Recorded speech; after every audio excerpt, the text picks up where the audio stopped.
Peace, assalamu alaikum. Today we are continuing with Surah al-Baqarah, um, back on our regular verse study by God's permission. So we seek refuge in God from the outcast devil. A'udhu billahi minash shaitanir rajim.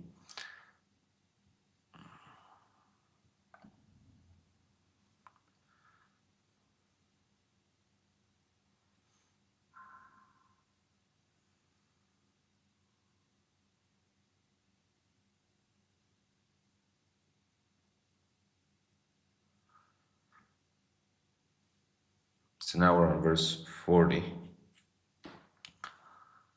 أعوذ بالله من الشيطان الرجيم يا بني إسرائيل اذكروا نعمتي التي أنعمت عليكم أوفي بعهدكم وإياي فارهبون وآمنوا بما أنزلت مصدقا لما معكم ولا تكونوا أول كافر به ولا تشتروا بآياتي ثمنا قليلا وإياي فاتقون.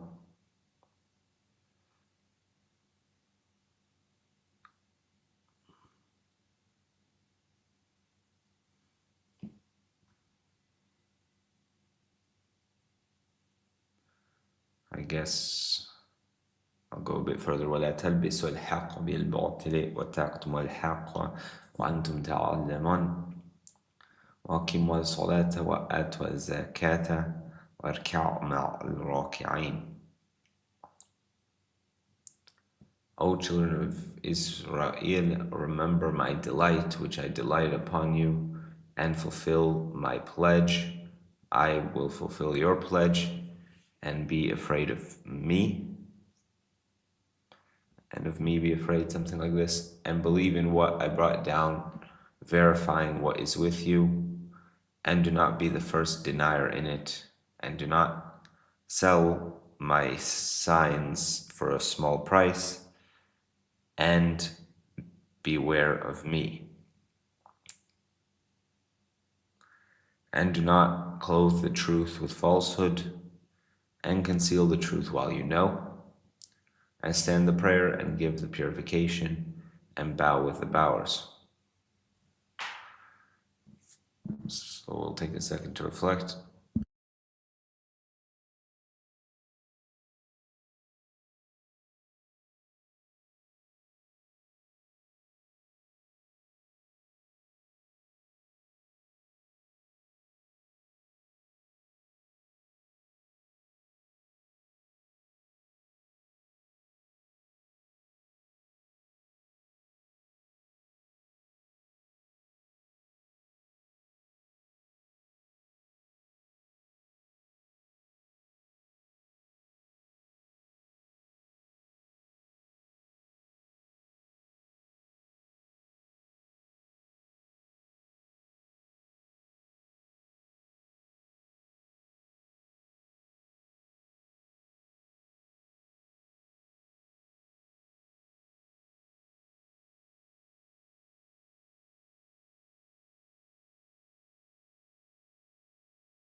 Oh, sorry, StreamYard link is in the chat. Peace, StreamYard, welcome.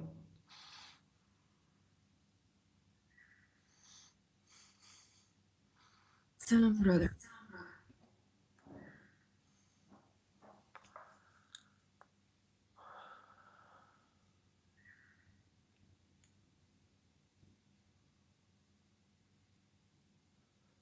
Okay, so this is the first verse, I guess, that directly now addresses the children of Israel.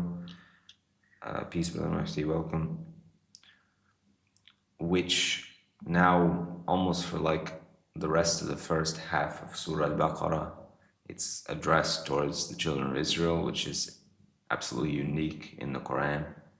This is definitely the most direct and extended address to the children of Israel in the Quran.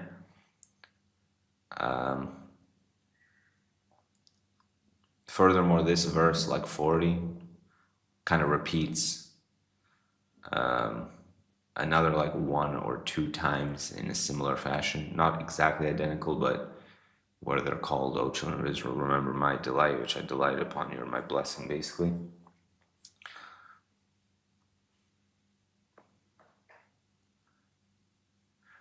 In this case, there's something that's like stands out to me, how it opens with like, fulfill my pledge, I will fulfill your pledge.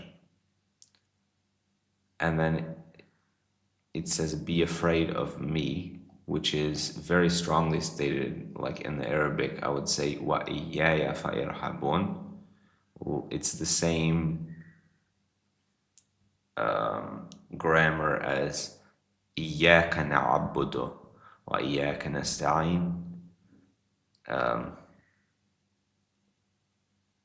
Like basically there's the extra emphasis on me, just like there's the extra emphasis on you we worship and you we ask for help, because in Arabic you don't have to actually say that you can just say with the ka ending basically to indicate you, but the specific emphasis upon you makes it sort of like emphasizes the exclusivity of the relationship. We serve you, hence alone, even though it's not explicitly alone in the grammar, but you we serve and you we ask for help. And here we have, and be afraid of me specifically, and then beware of me in the very next verse. Walaikum salam, welcome my sister Aziza. So the point being, when it uses this beware of me, be afraid of me, it's highly indicative of the exclusivity, like fear only me, beware of only me, which then connects back to the exact topic here, like the pledge of God. Fulfill my pledge, I will fulfill your pledge. And we had been talking earlier about how the pledge of God connecting to what He has instructed us in this surah so far, to worship Him alone. O people, worship your Lord who created you and those before you, that you may beware.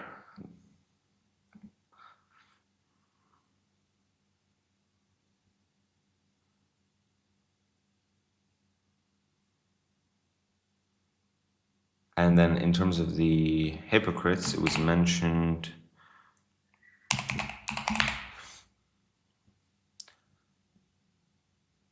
the defiant, who are not guided, those who unravel the pledge of God after its binding, and cut what God commanded to be connected, and corrupt in the earth, those are the losers.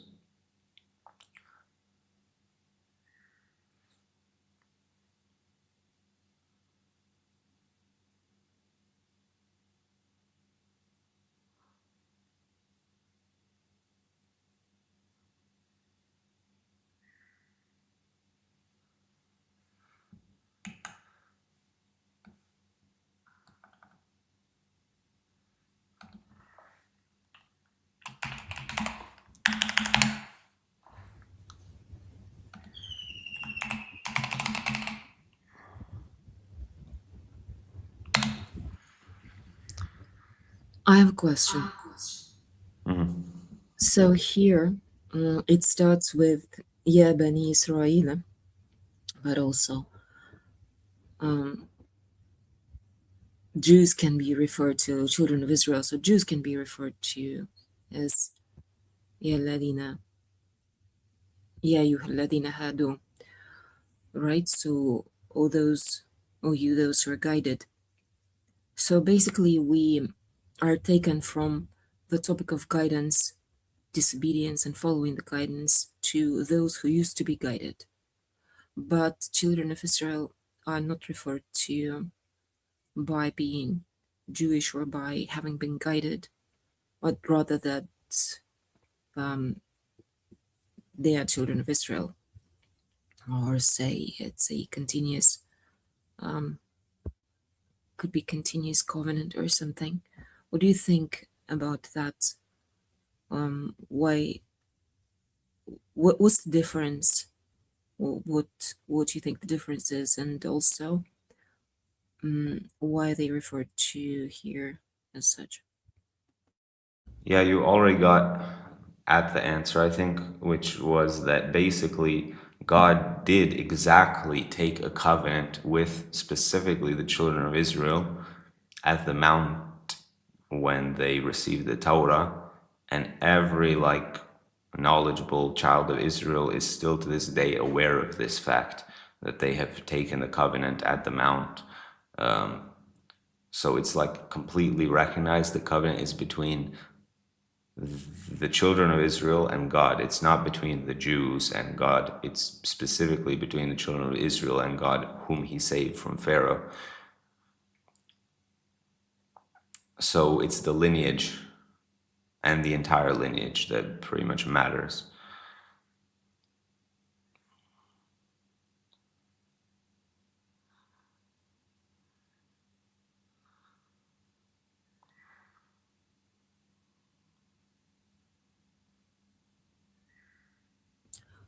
I do see a transition here from guidance to those who used to be guided, or those Jews.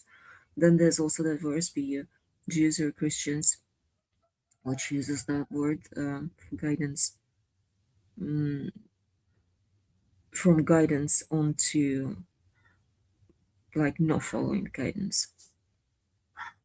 Nonetheless, yeah, nonetheless, they are clearly referred to as children of Israel here, even though it is in the context of them following or not following the guidance of, or them breaking the covenant.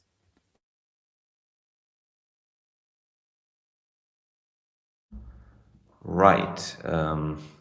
That tends to be the overshadowing sense of this sort of half of the surah now, because it pretty much presents overall the picture of people who received the guidance and even possess the guidance, yet do not subject themselves to it. Wa alaikum salam, Yata.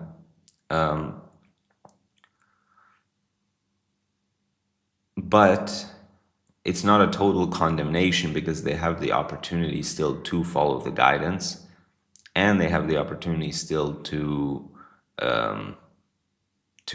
fulfill their pledge. It's not too late, so to speak.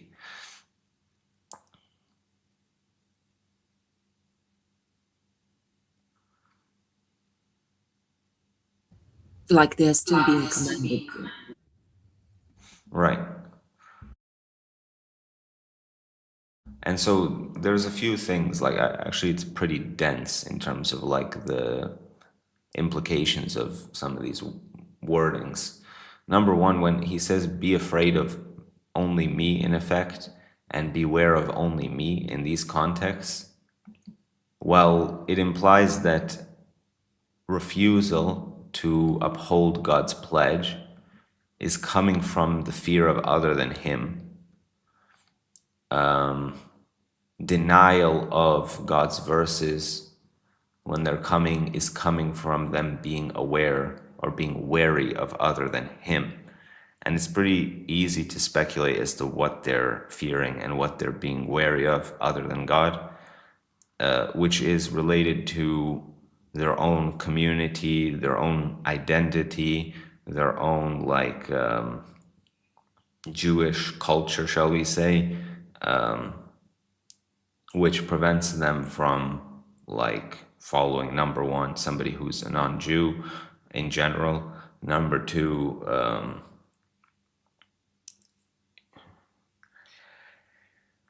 how else can I put it? Anyway, they have these competing sort of loyalties and competing pressures, social pressures, shall we say, which potentially prevent them from placing God in his proper status and letting God guide them and command them and etc. So basically, they are at risk of placing their own Jewish identity, or how can we put it, above God's guidance, which is exactly what the Quran basically later alludes to when it says, they said, be Jews or Christians that you be guided. Say rather the religion of Ibrahim, and he was not of the associators. So they place their Jewish identity or Christian identity also, in that case, above God's guidance. So God's guidance is under their sect, rather than they will place their community under God's guidance.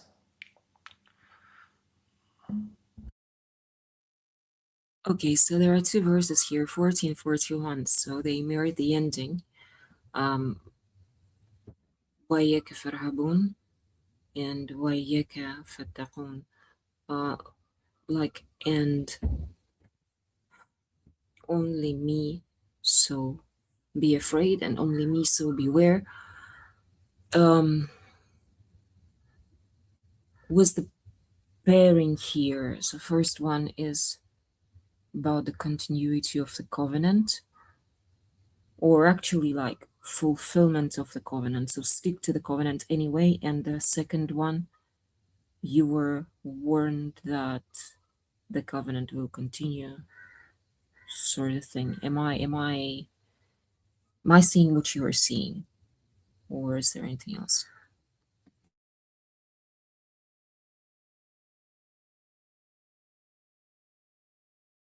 Yeah, because I think so, because they have basically competing loyalties, almost like competing covenant, or stuff competing with God's covenant. So they're supposed to fulfill God's covenant, hence fear only Him. But instead, they fear violating their community, Jewish identity, social pressures, whatever. Like I said, for instance, like for them, it would be extremely taboo to follow somebody who's not Jewish or accept a non-Jewish revelation. It would be like absolutely right out. Secondly,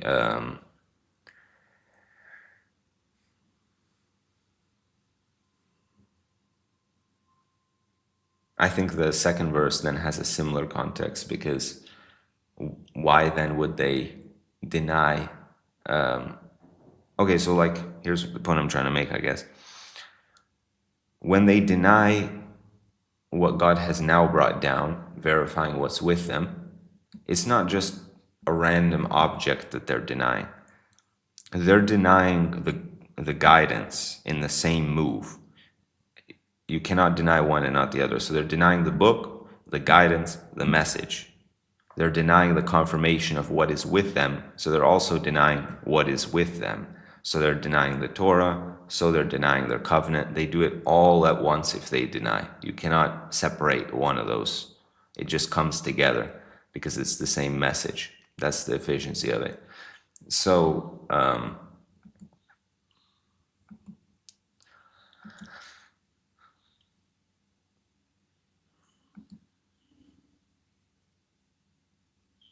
so basically the Quran exposes when it comes to them, exposes if they actually are upholding their covenant or not.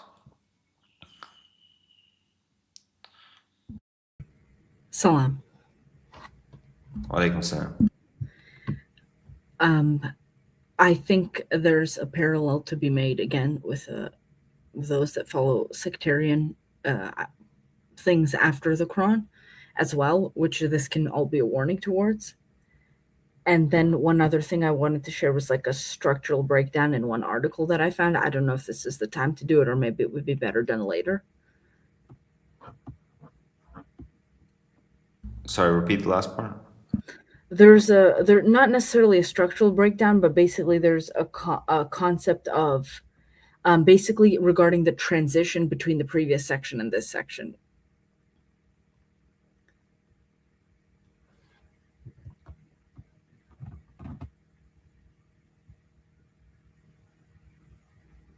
And what about the transition? The article is drawing attention to the beginnings of some verses.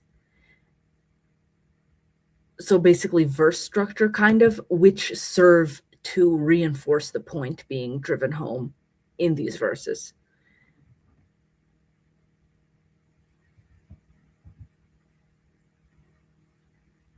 Specifically talking about Ya Bani Israel or Wa'idh.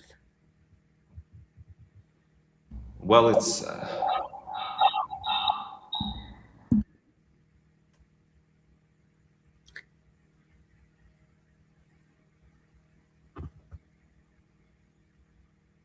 yeah. So Are you gonna say that or not? sorry. Go ahead.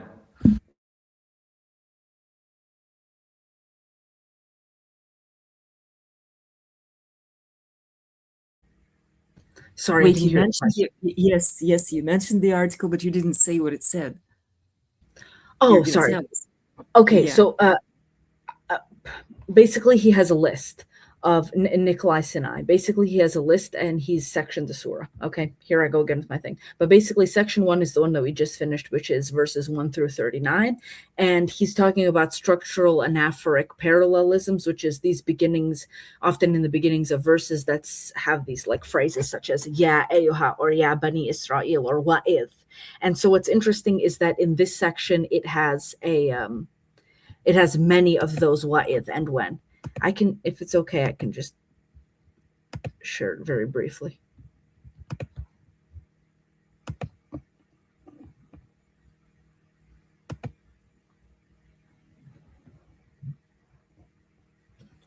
Can you see that? Now you're frozen. Sure. Yes.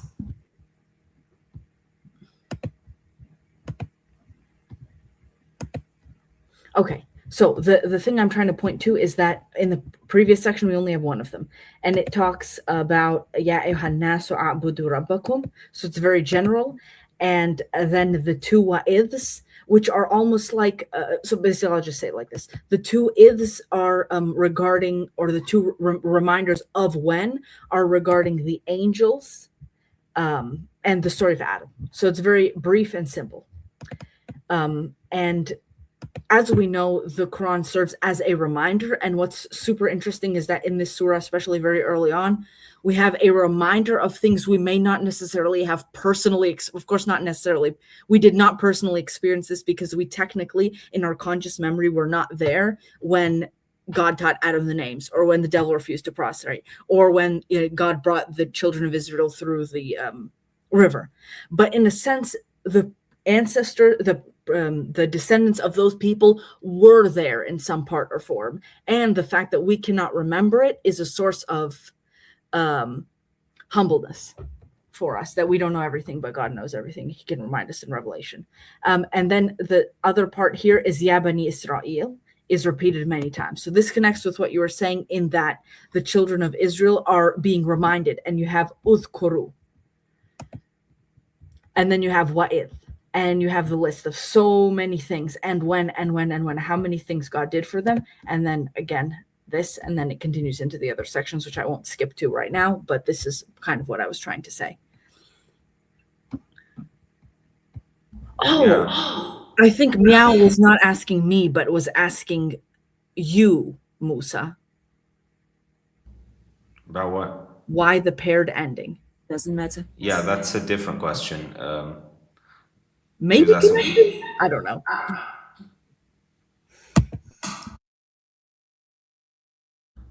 That's a Maybe different opposite. question. Because these are talking about beginnings of verses. That one is at the end of verses, but the question, the potential connection would be, are they connected in meaning?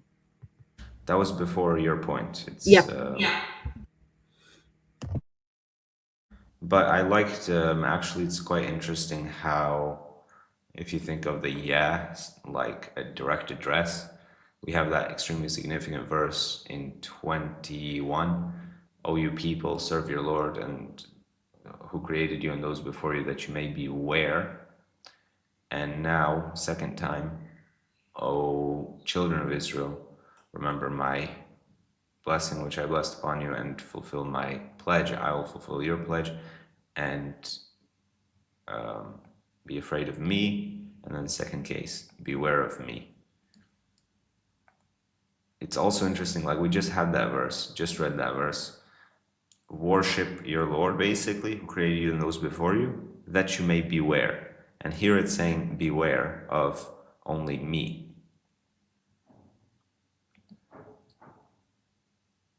So that again strengthens the idea that their pledge is to worship their Lord who created them alone. And in fact, perhaps the fact that you cannot literally consciously remember having gone through these experiences, which you are not as an entity technically fully present for, should make you extremely like wary of God. That he both was witness there. He brought you out of another people. He guided them, and he can guide you. And he can send down like what is this revelation of the Quran? Alif Lam Mim. That is the book in which there is no doubt a guidance for the wary. What is this revelation and this very foundational surah pointing us towards? Well, when he takes their covenant elsewhere, he says to them, "Uthkuru ma fihi la'allakum tattaqun." Subhanallah. Remember what is in it, that you may beware. Now they're being told to remember as well and to beware. Furthermore, I think I had a second part.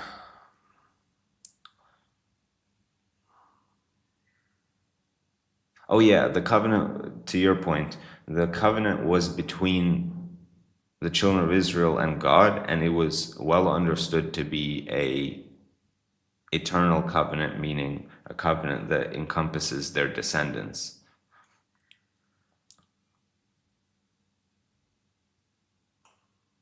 Because they themselves are a lineage.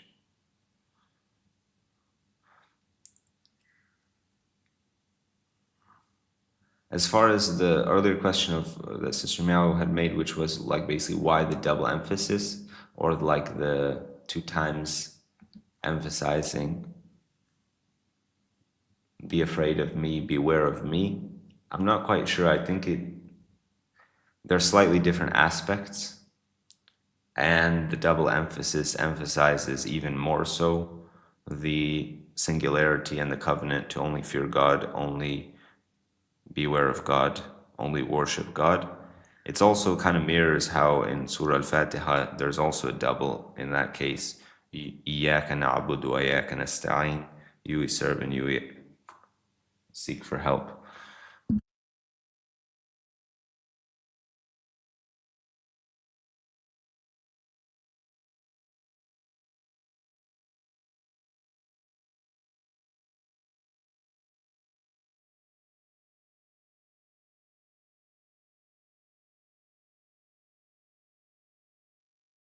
يرهب or يرهبون.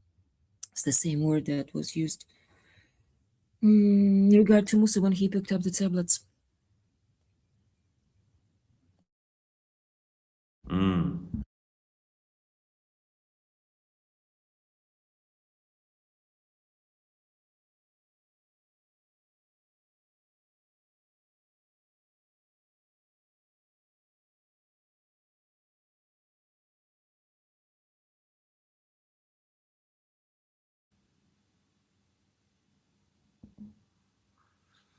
Do not clothe the truth as falsehood and conceal the truth while you know On that one,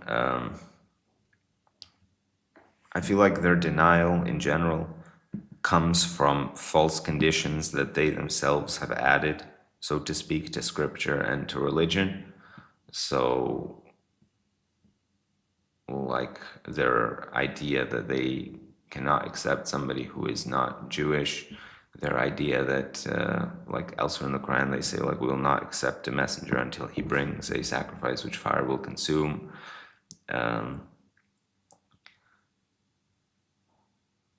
So they're like justifications for denial are themselves coming from falsehood that they have mixed with truth. Whereas the actual truth, which God has revealed, is what confirms it, and that's what they conceal when they resist, basically.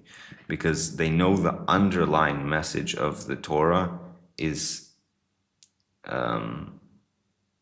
completely what the Quran is saying. So at the core, they know it's the truth, and they conceal that on the basis of the falsehood. Like they use the falsehood as justification to conceal the obvious overlap.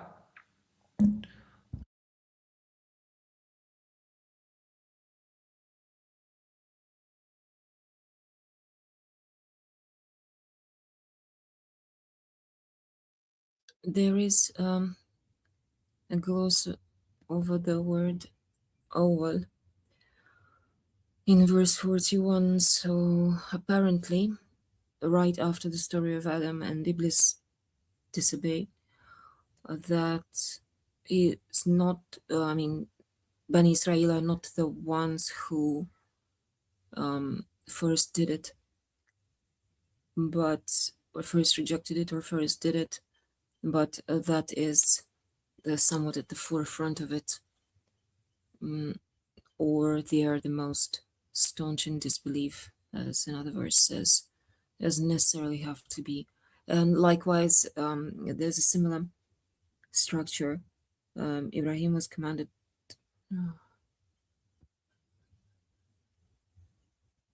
Ibrahim was commanded to be one of the first Muslim, or who was that? No. Muhammad was it? Yes, also Musa says, Ana awwal Mhm. al-mu'minin, I believe, when he said the Right. mountain. So that's the gloss for that expression. It doesn't necessarily have to be the first one ever, but the foremost, the one, the forefront. It rather could be connected with the word sabiq, preceding. Yes, and it also gives kind of the imagery, on the other hand, of like, because they're also sort of receiving the message, not literally first, but they're of a very close proximity in Medina, shall we say, and they receive the message, and so they have the capacity to just dismiss it immediately, which it's just very incongruent with the fact that they have God's guidance. God blessed them before, God chose them before, yet they are so quick to dismiss.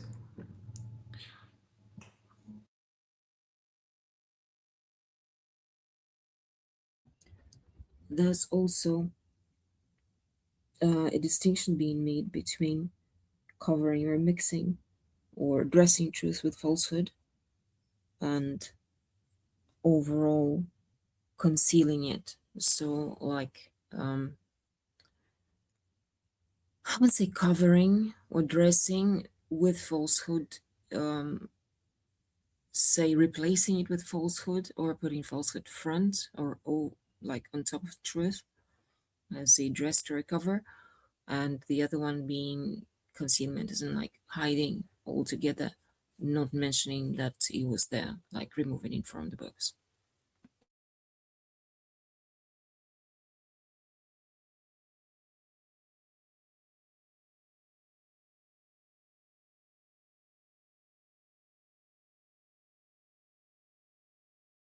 Actually, quite interesting if you think about it, because if you clothe the truth with falsehood, it's like,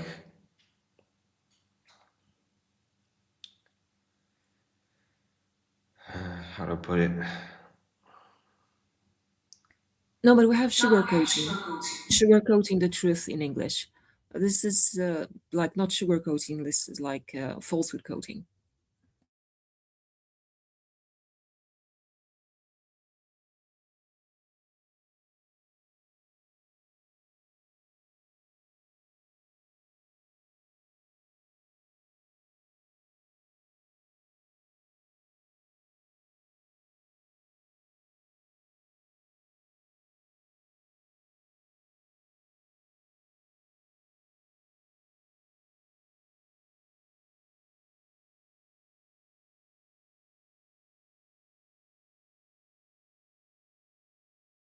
Yeah.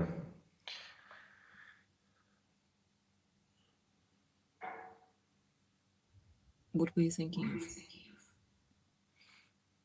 Well, kind of like clothing the truth with falsehood is sort of itself a sort of way to conceal the truth. If you're clothing it, you're making it appear as something else, maybe.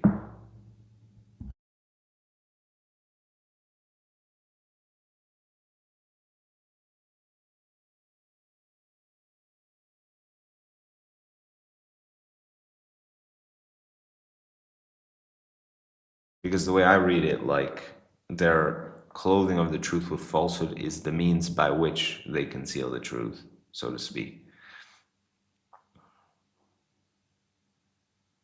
Because the underlying truth they recognize, and even like the overall message of the Quran they recognize. So they don't deny it because of the underlying truth. They deny it because of the um, like falsehood, basically, that they add, and they therefore say. Um,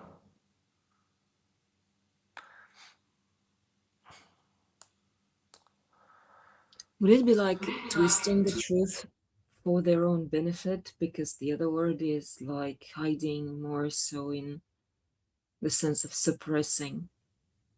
Or like, there's another example to withhold one's testimonies.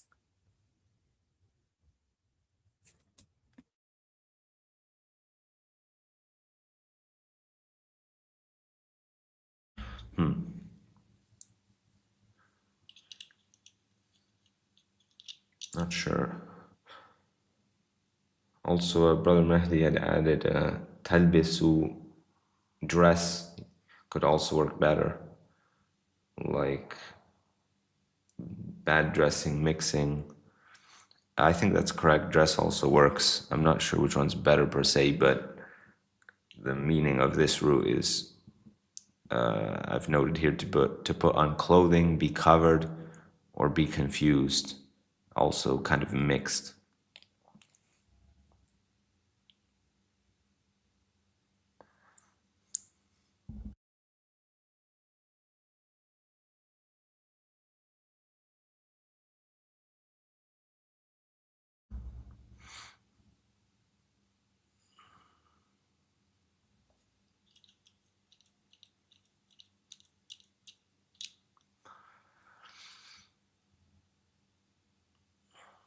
And then end the prayer and give the purification and bow with the bowers. The prayer and the purification, as we see in the rest of the Quran, is the kind of like the archetypal ritual practices of the religion of submission, if you will. Bowing with the bowers is basically representing them subjecting themselves among those who subject themselves to God, rather than seeing themselves as above them.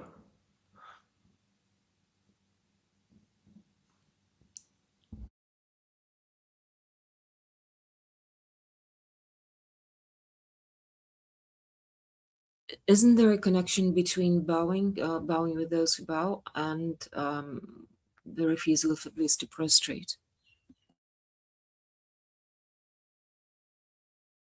Yeah, that's an interesting one, because it's quite a similar context, arguably, because their refusal to bow with those who bow in this case are non-Jews, if you will, the Gentiles who are receiving the message from their perspective. It's like it was almost purely done on the satanic harmony, where it's like we are above you, we cannot follow you.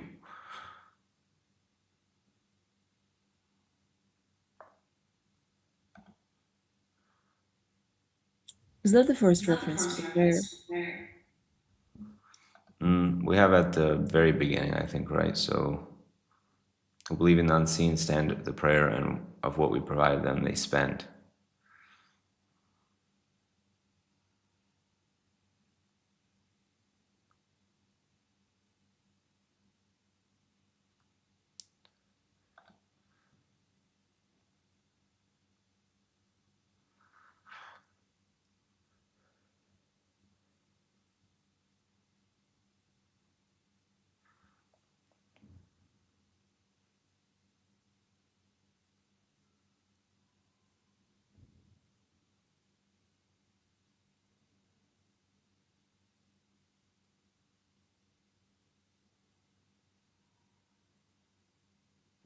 Yes, actually, I think Brother Mahdi makes a good point. Like, he mentions verse 81, Surah 17, where it says, "And say the truth has come and falsehood has departed. Indeed, falsehood by nature is bound to depart." The point being, connecting to this idea of mixing the truth with falsehood, that when you mix the truth with falsehood, it's very much a fatal action. It sounds sort of just partially problematic, maybe you could say. The truth is still there. You're just mixing some falsehood in. But no, that's not the way it works. When you mix the, like, shirk itself, associating partners to God, is simply mixing the truth with falsehood. You have God who is the Almighty, and you add a partner. It's just truth mixed with falsehood. And that's actually how the devil tends to operate. He doesn't just suggest pure nonsense. He gives something that in the wrong context, basically, and then has you apply it.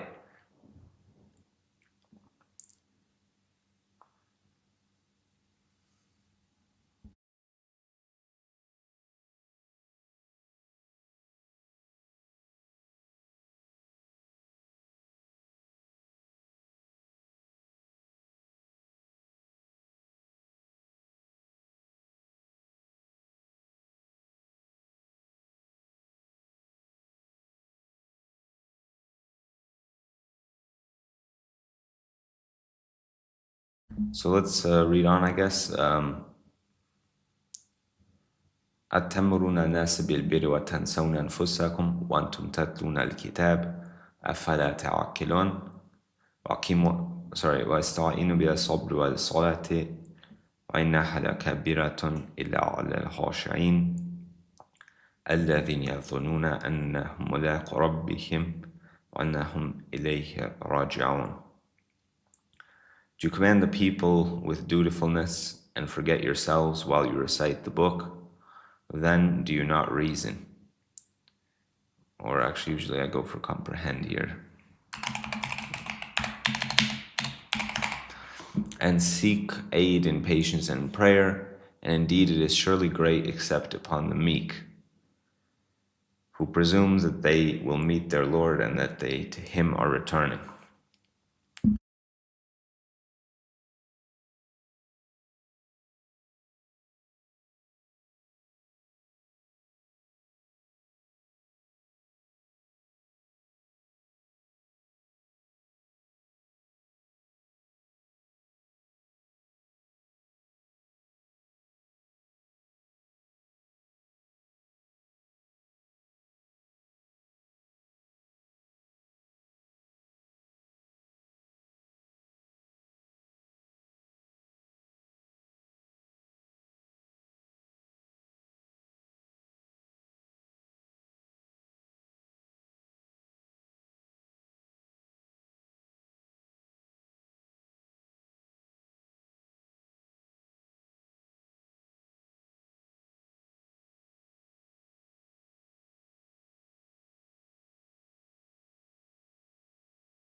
And in 44, basically, God points out something that is very important reminder, basically, like they got to a point where the book became purely knowledge for them.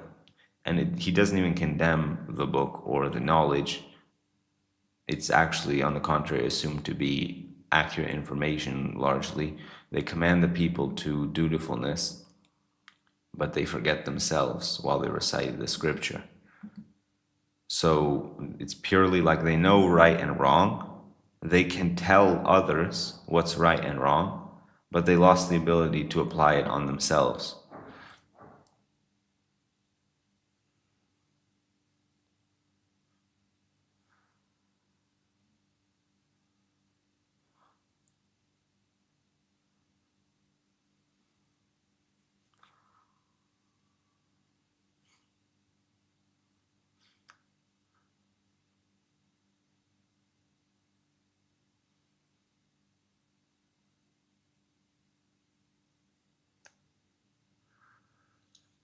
They're being dutifulness, so literally telling people what to do and how to worship, or what their duty or covenant in front of God is.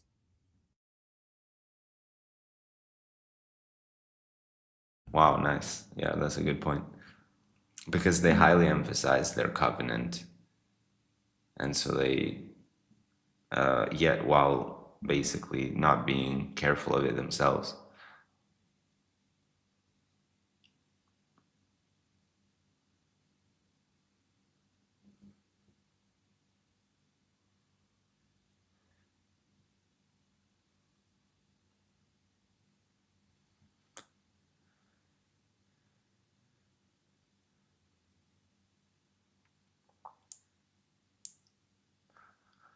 Then seek help through patience and prayer.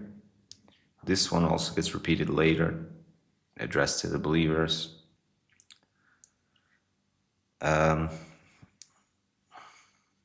So this is kind of a deep tangent, if you will, but the means of receiving help are patience and prayer. That's how you seek help from God.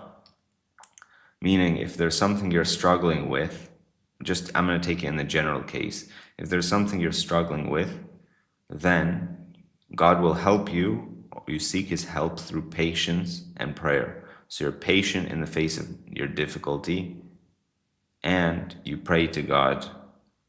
You continue, number one, with your regular prayers, and you supplicate, so to speak, for help. So you seek help from God directly in prayer, through continued religious practice, etc. But you also seek help just through the act of patience, through the act of endurance. And Brother Mahdi adds, patience is a prerequisite with prayer. That's a good point as well. Furthermore, when we are in the prayer, we tend to obviously recite Surah al-Fatiha, which contains the line, إِيَّاكَ نَعْبُدُ وَإِيَّاكَ نَسْتَعِينُ. You we serve and you we ask for help. It's exactly the same word that is here. Seek help.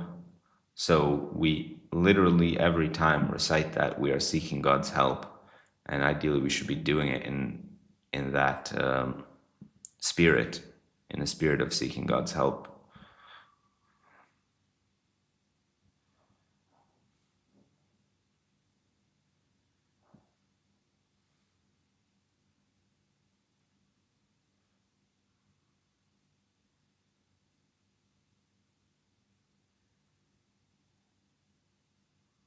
But it's quite a deep idea for me and very beneficial, psychologically, because we suffer a lot of difficulties, but God has already revealed that if you're patient through it, God will help you, because seek help through patience and prayer.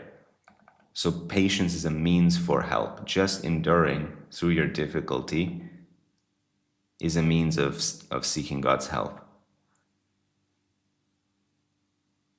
So it's directly opposed to giving up, basically.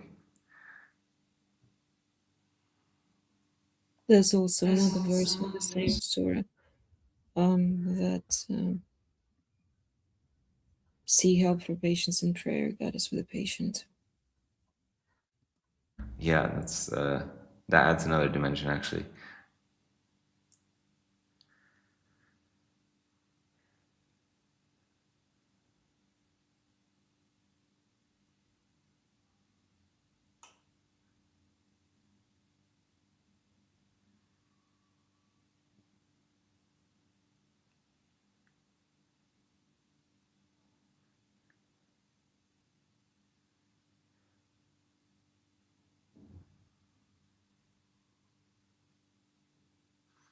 And then the second idea that patience in prayer and arguably seeking God's help, etc.,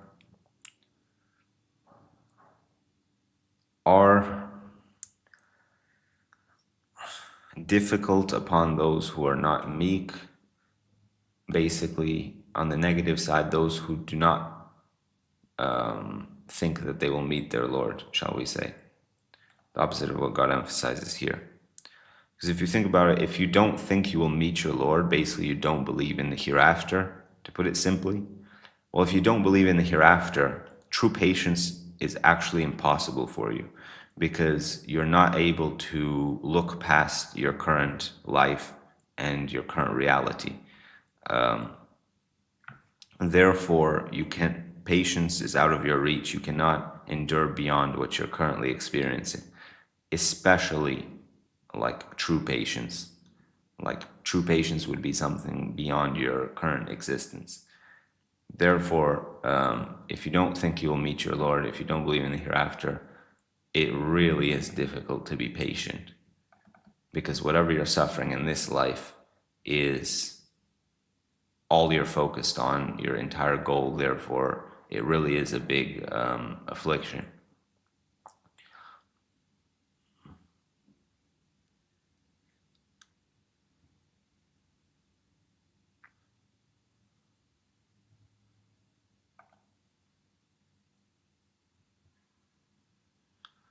Brother Messi also adds patience is also the hardest measure because you can never have it sufficiently, even when people claim you are patient. Eventually, in youth or old age, it will fail.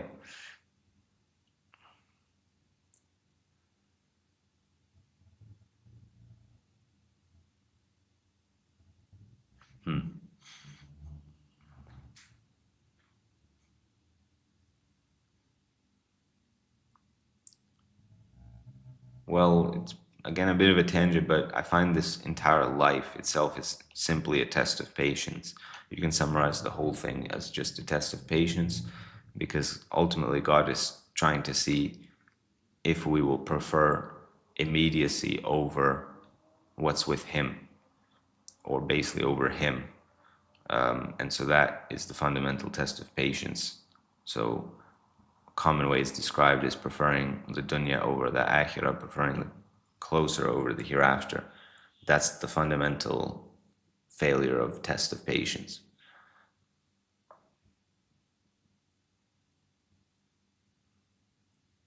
When we go back to the beginning of the surah with this, verses 41 and 39 are collected through faith and rejection of it.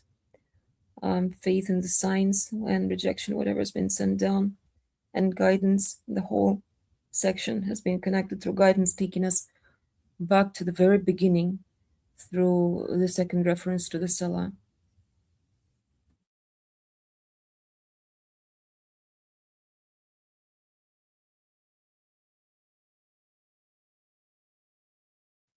As if we already have an elaboration on these verses in the beginning of the surah.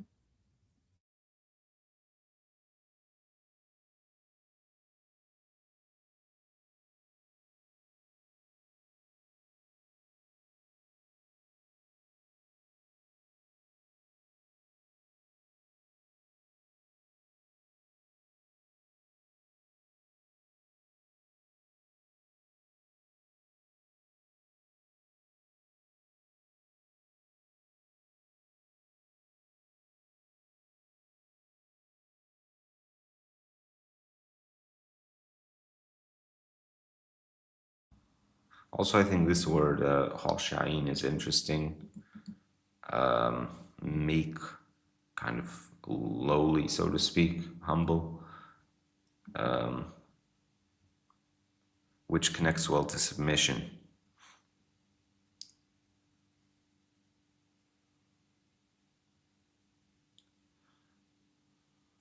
Opposite of how Iblis sought greatness, then the prayer is big, sought like bigness, and the prayer is big on those who don't have that. Wow, mashallah, that's a nice point. Because bigness is almost the opposite of this one.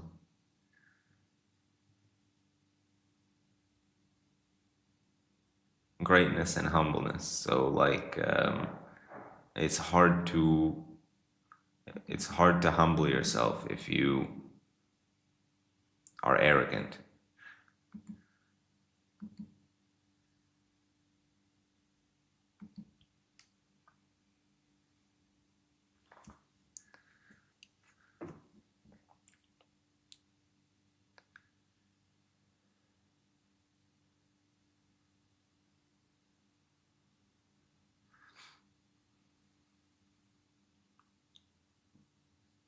Anyway, also somebody who is basically able to look beyond their current life is able to look completely beyond their self and their selfishness.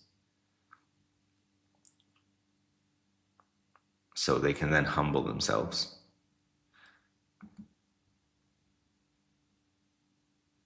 But somebody who cannot see past this current life, it's just impossible to humble yourself. Everything is focused upon you.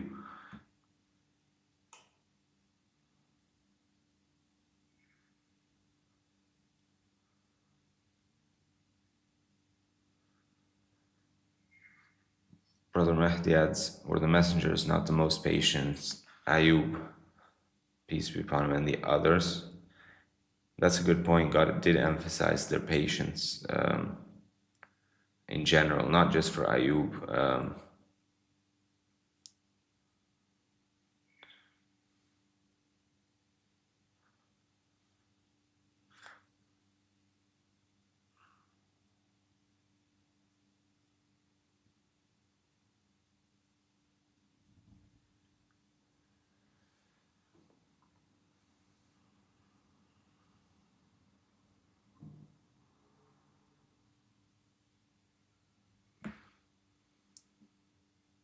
Any other thoughts on these last couple of verses?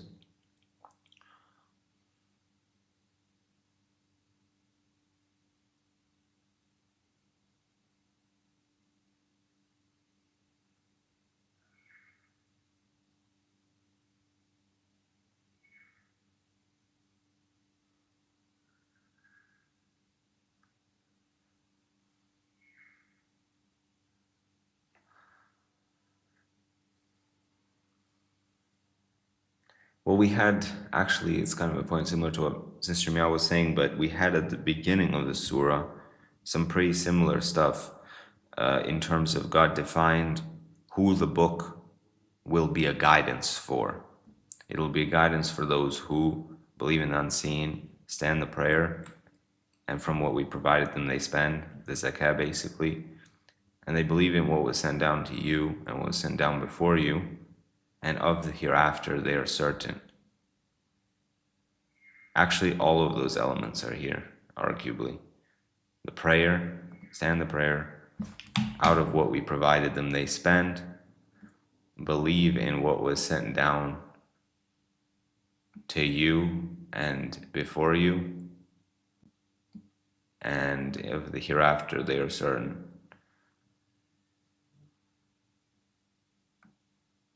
So basically, in other words, other wording, again, God is defining that pretty much in a case study form with the children of Israel, who it will be difficult for, who it will not guide, and who it can guide.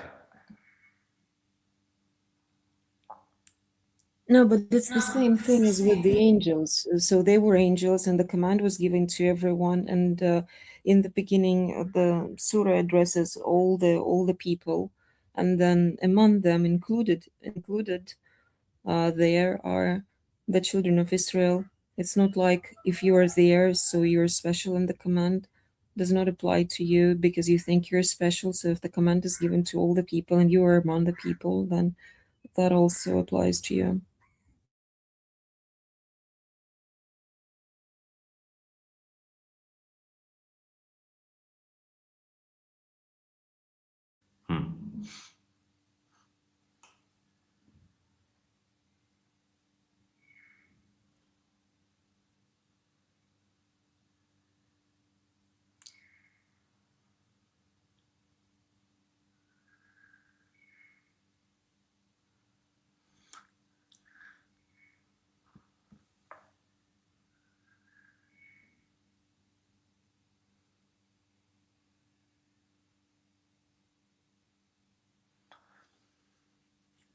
Any final thoughts?